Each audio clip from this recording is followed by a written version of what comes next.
Good evening runners, and welcome back to another video from me, that running girl.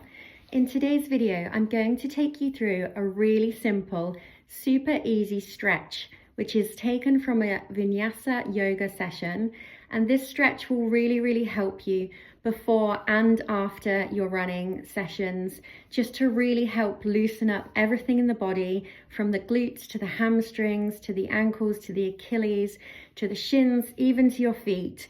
And also the upper body too. It will just give you loads of fluidity, loads of strength and balance. And it's something that I did in vinyasa yoga classes for the best part of 8 years. And I found it really beneficial. So I'm going to talk you through that and follow along with me.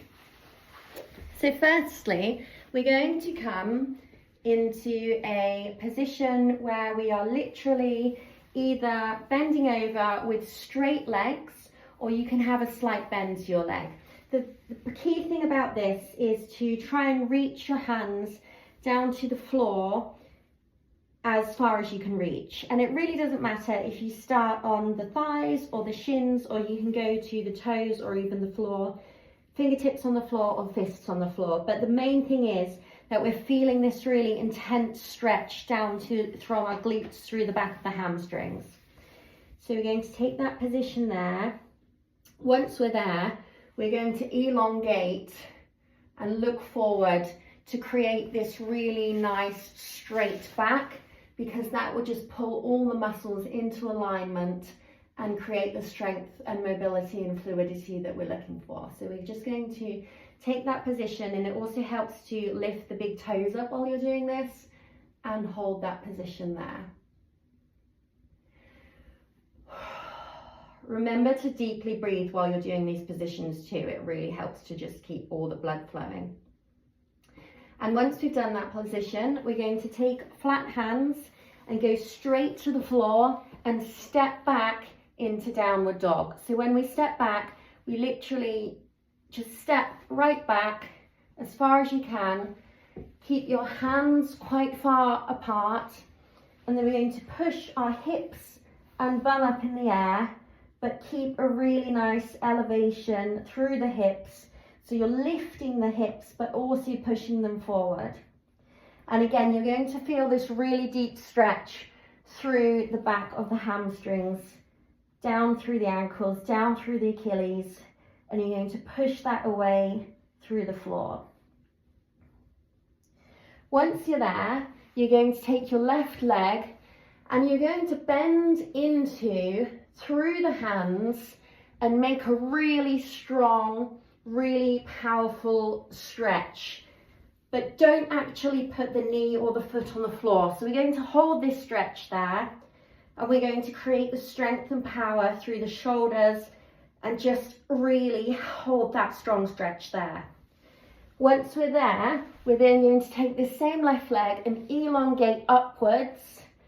So again, creating that movement and dynamic movement through the back of the hamstrings, and we're going to repeat. And we're going to do this a number of times. In your own practice, you can slow this down for an even more intense movement, but you should really feel the strength and power going through the back of there. Then we're going to bring this foot back down, come back into downward dog position, and breathe. And then downward dog position is ultimately the position that you are in when you're coming back to sort of the base of any kind of movements. So it's almost the position you just return to before you do a new movement. And then we're going to create that same strength on the next leg. So we're going to take the right leg and we're going to lift it up, elongate, and come through the hands into a stretch, but not putting it on the floor. And then we're going to repeat that a number of times until we feel that the leg is loose and fluid.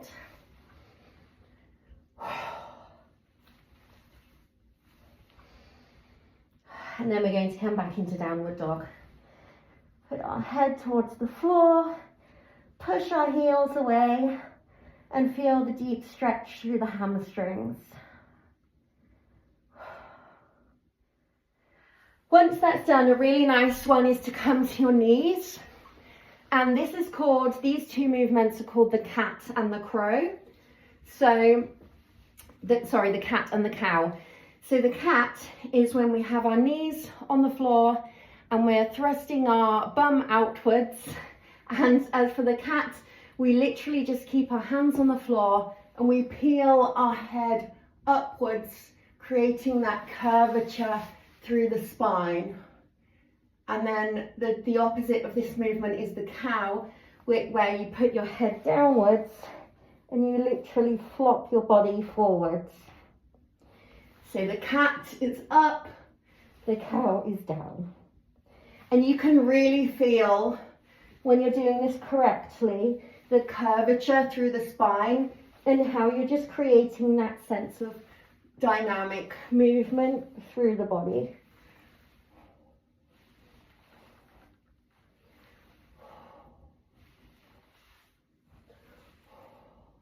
And then from there, we're going to go back into downward dog.